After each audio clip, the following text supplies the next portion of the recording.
How to Successfully Implement Training, presented by Tammy Wright, Sabrina Martinez, Vincent Lopez, Sarah Van Ness, Giselle Gonzalez, and Amanda Guerrero.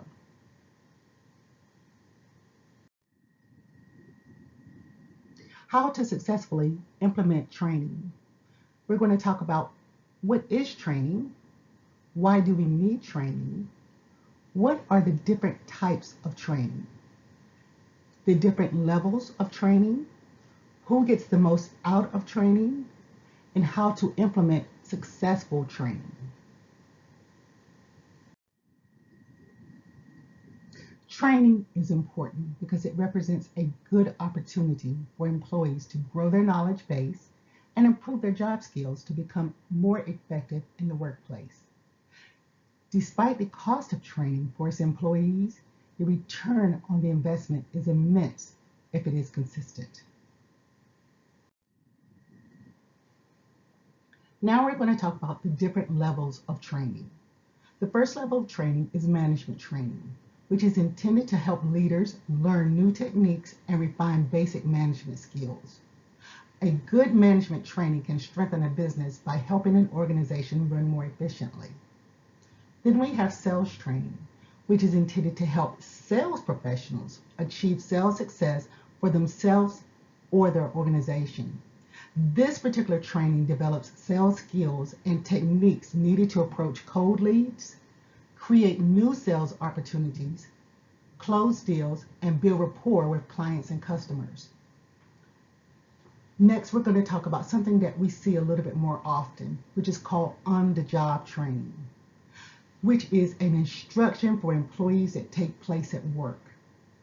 This training usually involves a combination of observing others and hands-on experience, which complete tasks under supervision of a trainer, a training manager, a co-worker, or an outsourced professional trainer.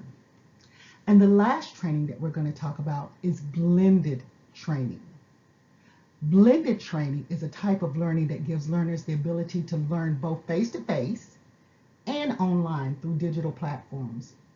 The goal of this type of training is not to supplement or replace traditional learning styles, but rather to incorporate necessary changes to make learners' educational paths valuable and more personalized. Now we're going to talk about the 5 things to consider when implementing successful training. The first thing you should think of is to create a useful, personalized, and engaging employee experience. The second is to establish the program goals. Third is to choose the right employee training software. Fourth is to deliver the training to the employees at the right time. Not at the end of the day when everyone is tired and ready to go home, but in the morning when everyone is refreshed and ready to learn. And the last one is to track and improve.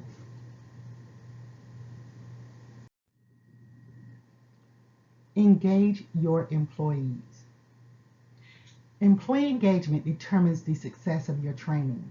The training must meet the employees' needs by making it feel useful to them and making it feel as it is adding value to their future and to their future with the company. Barriers to engaging training. There are barriers that may limit how engaging training is for an employee. There must be sufficient time to train an employee because this is a time when they understand the company, begin understanding the company, and their role within the company. If the training has been rushed, then the new people, they may miss the key points and their productivity could suffer. Rushing an employee could make them feel overwhelmed and they get demotivated, which will lead to poor performance. It is important that all information in the training is relevant, as too much information can confuse the employee and cause them to misinterpret things. A company as a whole must support the training. New hires will automatically see the current employee's attitude during training. If an employee's moan and groan about taking training, then the new employees will have a negative approach towards training, hindering the training's effectiveness.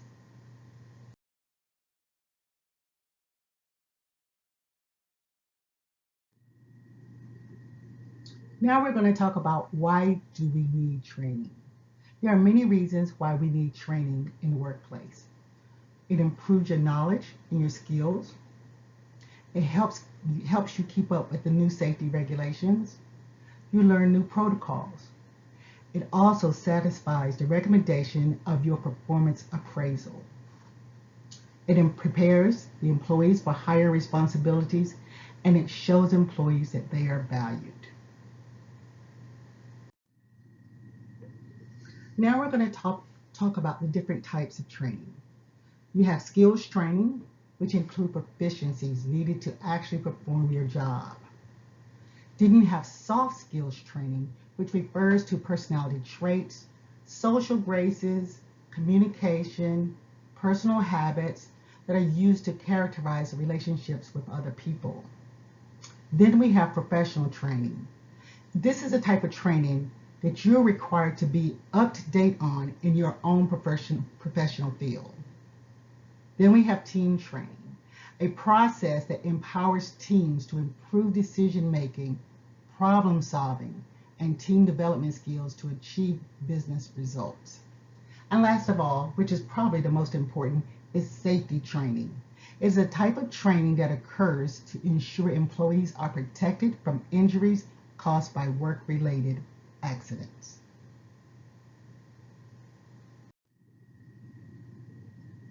Whether you're looking to train and onboard new hires or expand the knowledge base of employees already working in a particular department, training and development programs are vital to maintaining a motivated and productive workforce while also keeping the company competitive.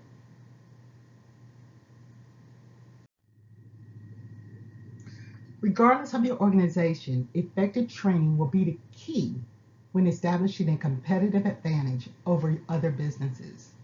As your new employees join the organization, providing them with the necessary onboarding skills and training is critical to an organization's goals and success.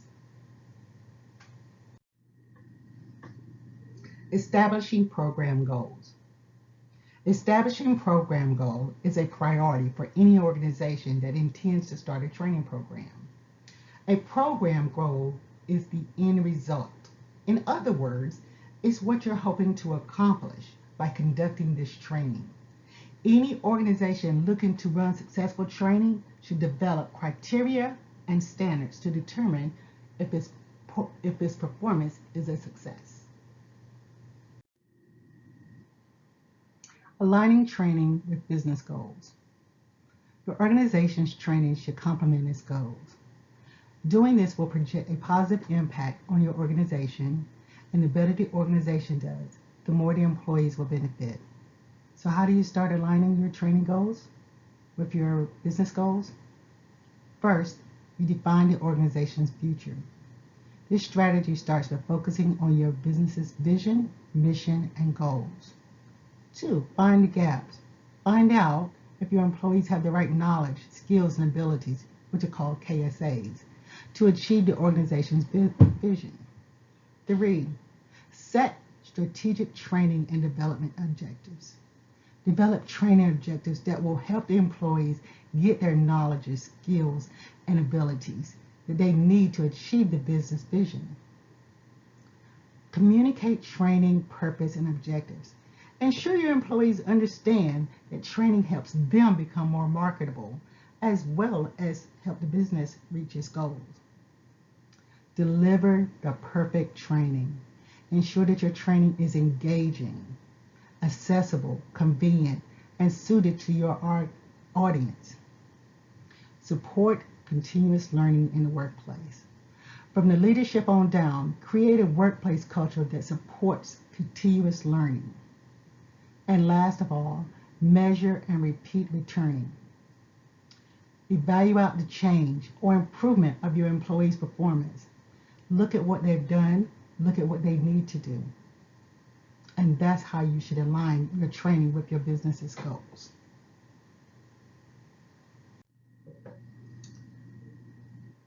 When setting your program goals, think SMART, S-M-A-R-T. S is for specific. Think about your goal and what you would like to accomplish. What am I doing? For whom? And when? And why? Your goal should reflect your desired outcome. M is for measurable. How and when will I know if my goal is met? What will I measure my end result against? A is for achievable. Is this possible? Can this be achieved? Create goals that your program can meet and hopefully exceed your expectations. Your goals should strengthen, strive, and transform. R is relevant. Is my goal realistic, reasonable, and does it relate directly to my program goals?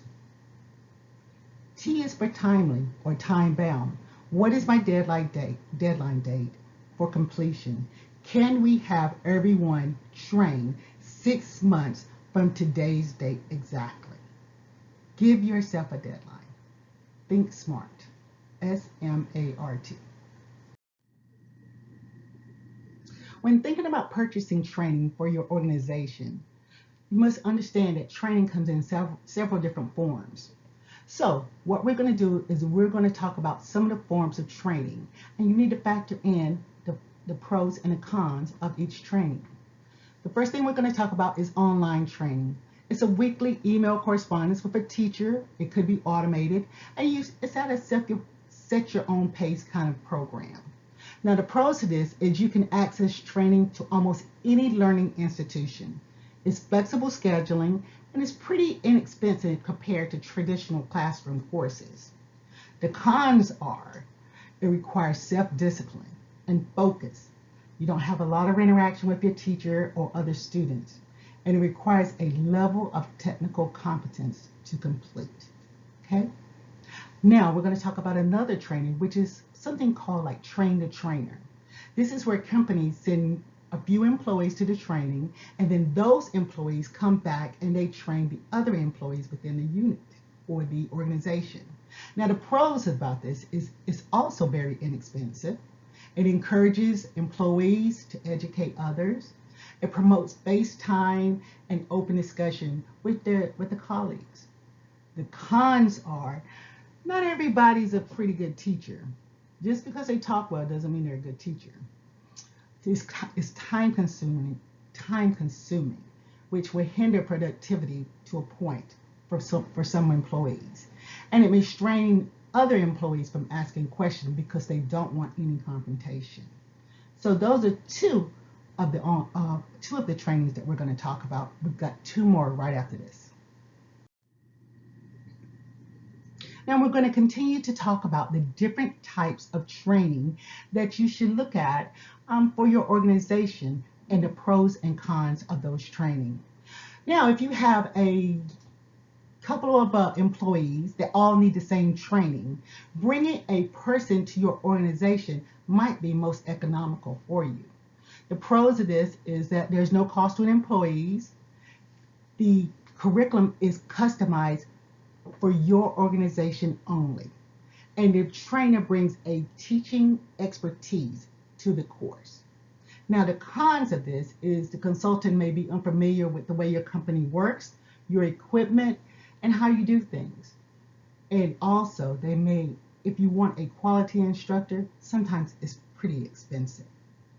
Then you have your deep degree programs. This is where you're paying someone's tuition or you're giving them tuition reimbursement. Now the pros of this is that it encourages the employees to continue their education, and you are attracting motivated, dedicated employees because they know that you offer a pretty good program. It fosters a happier and more productive workforce because people are getting promoted, and with promotion comes money and responsibilities. Now, the cons of this is the programs can become intense at times and may exhaust your employees mentally, hindering their job performance. And also, like I said earlier, it can become pretty expensive. So those are 4 types of training that can be offered, and the pros and cons for them. Gives you something to think about. Choosing the right employee training software is essential in effective training. We're going to continue talking about the training methods and what's right for you and your organization. Another thing that you can do is you can conduct an assessment of your organization to see what type of training will benefit the employees and the company as a whole. When you look at your assessment, think about the problems, the challenges, the gaps that you're having in your company or that you've had the most problems with. Then you think about what is my expected outcome of the training? How am I going to get the most training with what I have? Be open-minded about offering different types of training. Not everyone learns the same. Some people need to be hands-on when others would rather read. Then when you're going to purchase this training, think about customizing your training. It's a cost-effective way to get the training that you want without paying outrageous prices and buying something that you don't really need or probably will never use. Also, when purchasing your training, think about the recurring expenses and put them in your training budget. Think about upgrades, maintenance, and expanding when purchasing your training. And then ultimately choose the system that fits well for your organization and still fits within your budget. Try your best to get the most out of your money. We're going to talk about setting organizational training objectives. Scenario-based learning is an employee training technique that engages employees by immersing them in a training experience that has been modeled based on a real-life scenario rather than a theoretical knowledge dump. One of those is Pomodoro technique. It gives your employees small bite-sized information that focuses on a specific topic and takes between 1 and 15 minutes to complete. This method gives employees a flexible way to access specific information. It's especially useful for employees who lack time management skills or those who are in a distracting environment. Then we have a mobile-friendly e-learning event. And this can be especially useful for employees who are on the move, remote, or who don't have 24-hour access to desktop computers. Learning and instruction. Limits of learning principles in improving training design.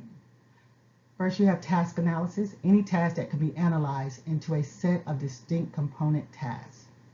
Then you have component task achievement. Each component task must be fully achieved before the entire task may be performed correctly. Task sequencing. The learning situation should be arranged so that each component task is learned in an appropriate order before the task is attempted. In order to successfully implement training in the workplace, it is best to analyze the material that is being given. Employees may have different roles in their work, and in order to fulfill, we adjust what works for each employee. It is very important to follow a task sequence if needed in the workplace to move effectively and efficiently. Maximizing learning. The three primary areas are emphasized as ways to maximize learning. One is trainee characteristics, which is motivation, ability, perception of the work environment. Two is the training design, an active practice, overlearning, and knowledge of feedback or results. Three is the transfer of training, which is identical elements, general principles, and stimulus variability.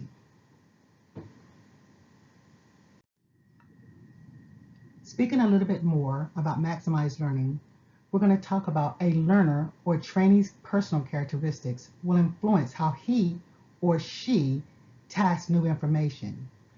There are three such characteristics: trainability, personality, and attitudes. Trainability focuses on the trainee's readiness to learn and combines the trainee's level of ability and motivation with his or her perception of the work environment.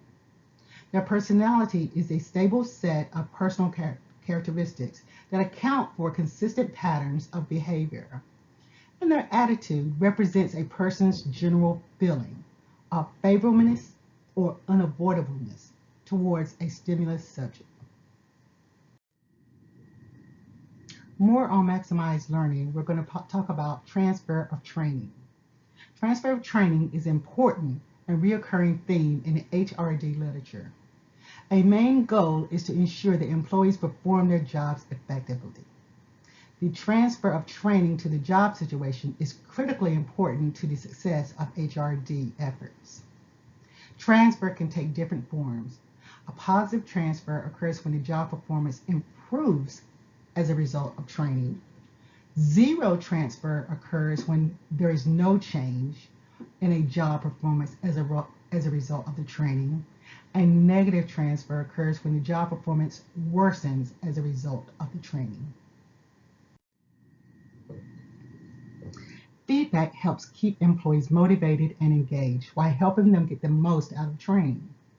It helps improve their performance since it encourages self-reflection and allows them to learn things correctly and enhancing their retention of knowledge. It is also important not to only give employees feedback, but to gain feedback from them also. It helps fine-tune the training process and enhances the training experience for future employees. Feedback can also be a valuable asset in the training department as it gives insight on what the employees are undergoing and a detailed view of how the training course is going without having to actually attend the class. A huge benefit of training is that it will continuously help improve it. The learners will be able to tell and you will show what is working and what isn't working. This will prepare one to make necessary changes before future employees start training. Getting and giving feedback should be done at the end of every training rather than regular intervals is most useful. This allows specific issues to be addressed and fixed before they become bigger problems over time. Since training is a big investment of time and money, feedback is very important because it is what makes training effective. Without it, training would be ineffective and the company may not learn or even be aware of the issues that they may have, costing them massive waste of time and money. How to give feedback? Keep it constructive, be engaging, make it timely, and be kind.